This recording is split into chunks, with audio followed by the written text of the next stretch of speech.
मला वाटतं की मला आता कुणी शहाणपणा शिकवायची गरज नाही की केस पांढरी झाले ती चळवळीत आणि अनुभवातून झालेले आहेत।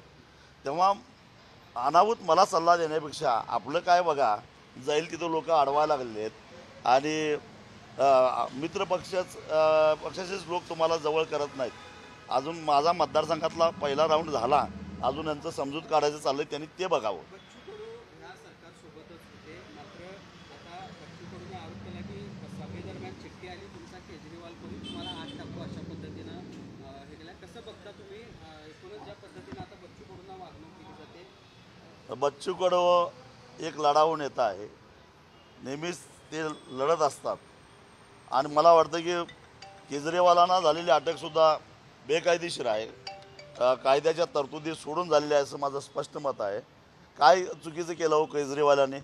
गोरगरिबांच्या मुलांना चांगल्याच पद्धतीचं शिक्षण देता यावं, चांगल्या शाळा चालवल्या सरकारी आणि म्हणून खाजगी शाळा ओस पडायला लागल्या, हा केजरीवालांचा दोष आहे का?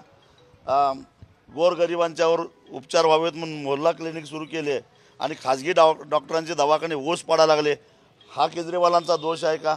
जनता हे सगळं बघायला लागलेले आहे। देश विदेशातील प्रत्येक घडामोडींचे लाईव्ह अपडेट मिळवण्यासाठी आता साम टीव्हीच्या सर्व सोशल मीडिया प्लॅटफॉर्मला लाईक, फॉलो आणि सबस्क्राईब करा। तसंच सर्व नोटिफिकेशनसाठी बेल आयकॉन प्रेस करायला विसरू नका।